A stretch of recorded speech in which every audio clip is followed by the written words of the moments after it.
This calories in, calories out model doesn't work at all. It's about controlling your hunger. There are systems, very powerful systems within our body that tell us to stop eating. People lose weight, like a lot of weight, and they keep it off. Renowned weight loss expert Dr. Jason Fung warns that by 2030, a shocking 1 billion people around the world will be living with obesity. And according to him, the epidemic has already hit the United States hard. When you look at a map of the United States and how much obesity there is, there's data from the CDC showing that in 1990, obesity is relatively uncommon. The states with the most obesity have about 10 to 14%. Now let's fast forward. This is an obesity map produced by the CDC in 2019.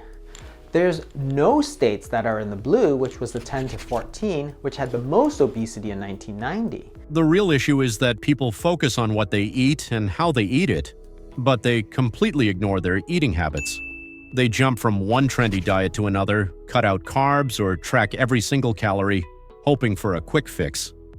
But if you look back at history, there's something interesting. People didn't obsess over nutrition labels, count calories, or spend hours at the gym. And yet around 99% of people maintained a healthy, lean body, and it all came down to one simple eating habit. Here I want to compare the eating strategies of the 1970s to those that happened in the 2000s. I chose the 1970s because this is a time before the obesity epidemic. Everybody thinks that gaining weight, losing weight, it's all about willpower.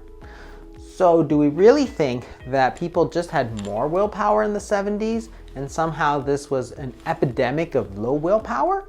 That everybody in North America and now the world just has less willpower than they did? I find that really hard to believe. And I think it's not about willpower at all. I think it's about habits. When we look at large American surveys of how people ate, we can see from this graph that in 1977, most Americans were eating 3 times a day. That is breakfast, lunch, and dinner. No snacks in between, no snacks at bedtime, and that's it. You ate when you ate, and when you didn't eat, there's no reason for you to be snacking or getting a cookie or getting a muffin or anything like that. When you do the same survey in the mid-2000s, what you can see is that people are eating almost 6 times a day, double the amount that they were just 25, 30 years ago. So that is, instead of breakfast, lunch, and dinner, it's breakfast, snack, lunch, snack, dinner, snack. When people are eating all the time, that means they're not fasting. The mean number of minutes in between the meals has steadily started to shrink. This is a change not in willpower, but in our habits, and I think this has played a key role in the obesity epidemic. You might be surprised to learn that weight gain isn't just about food. It's deeply connected to psychology. There's an entire habit loop that sets off powerful biochemical reactions in your body, making weight loss feel almost impossible. Here's what actually happens. It starts with a cue, something that sets the habit in motion. That cue triggers a craving, the craving leads to a response, and then comes the reward. This loop is what locks the habit in place. Let's look at a simple example. You're used to snacking while watching a movie. In this case, the movie is the cue. Every time you sit down to watch something, your brain starts craving food. You reach for the snacks, not because you're hungry, but because your body has been trained to associate that activity with eating. And once you start munching, it's easy to lose control of what or how much you eat. The reward is that familiar, comforting feeling that comes with the routine. But here's the important part. This isn't just a mental pattern, it's also a biochemical one. Every time you repeat this cycle, your body produces insulin, stores more fat, and makes it even harder to lose weight. The real problem, most people have no idea how to break this cycle, and that's why they keep losing the battle with their weight. If you want to break these habits, most people focus on going between steps 2 and 3, between the craving and the response. And this is where people think it's all about willpower. That is, oh, you go to the movies and you want popcorn, but you impose hard will and you say no, or you want ice cream, or you want cookies and you say no, or you want candy and you say no, and that's where your iron willpower is. Well, that's really exhausting and generally not very successful. But there's a better way. What you have to do is start at the beginning with the cue. It's much easier to get rid of the cue rather than let the cycle get started and then try to break it. So instead of trying to get rid of the craving, can you remove the cue? What is the prompts to eat? Well, we have a lot these days. So, for example, people sit in front of the TV and they decide that they want something to munch on, or they get into a car, they take a road trip and they decide they want something to eat. Or the cue could be you're in the office, you have a meeting, and somebody is always ordering a plate of cookies for your afternoon meeting, or muffins. Candy bowl in the middle of the workday might be your cue to eat that. Rather than relying on willpower, why don't you simply make a rule? No food at meetings. No eating at your desk.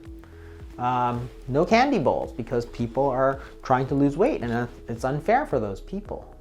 Removing the cue is a lot easier than trying to let the cycle run. Sticking to new habits will still take some willpower, so don't make the journey harder than it needs to be. Instead of constantly testing your self-control, make smart swaps. When you usually reach for food, like when you're watching a movie, try replacing that habit with something else. Pick up a hobby that keeps your hands and mind busy, like drawing, knitting, doodling, or even watching the film like a critic, paying close attention to the story, the acting, and the little details you might normally miss. The key is to distract yourself and stretch out that moment when hunger usually hits. You can also structure your day with a clear schedule, plan it in a way that leaves no time or opportunity for random snacking. Avoid places where you might run into temptation, out of sight, out of mind. And remember, building healthy habits doesn't have to be a solo mission.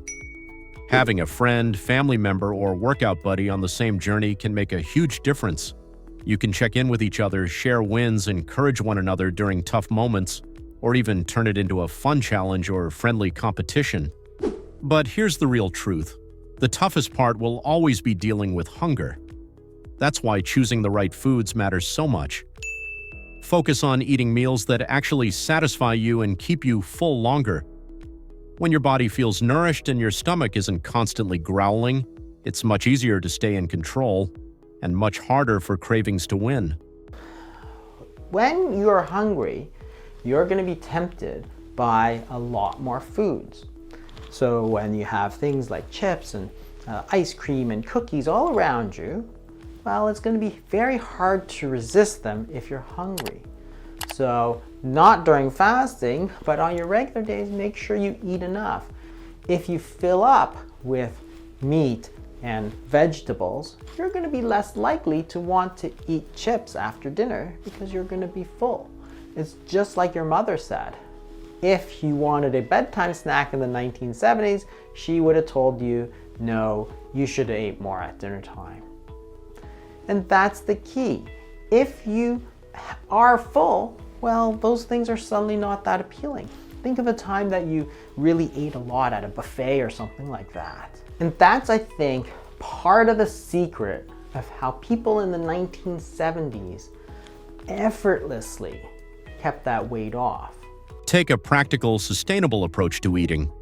Cut down on refined carbs, but make sure to include plenty of fiber. Fiber digests slowly, keeps you full longer, and helps control hunger naturally. And don't shy away from real nourishing foods like meat, eggs, and healthy fats. These are the foods that truly satisfy. Start your day with purpose. Breakfast should be hearty, filling, and rich in protein and healthy fats, not a light salad or a sugary snack that leaves you hungry an hour later. The same principle applies to dinner. Think of it as fueling your body for the overnight fast, giving it what it needs to stay balanced and satisfied. When you build the right habits around food, your body begins to burn fat naturally. No gimmicks, no complicated rules, and no endless calorie counting. Just simple time-tested habits, the way humans have eaten for thousands of years. Obesity isn't just about food choices, it's about habits. Over time, frequent snacking and constant cues to eat have rewired how we approach food.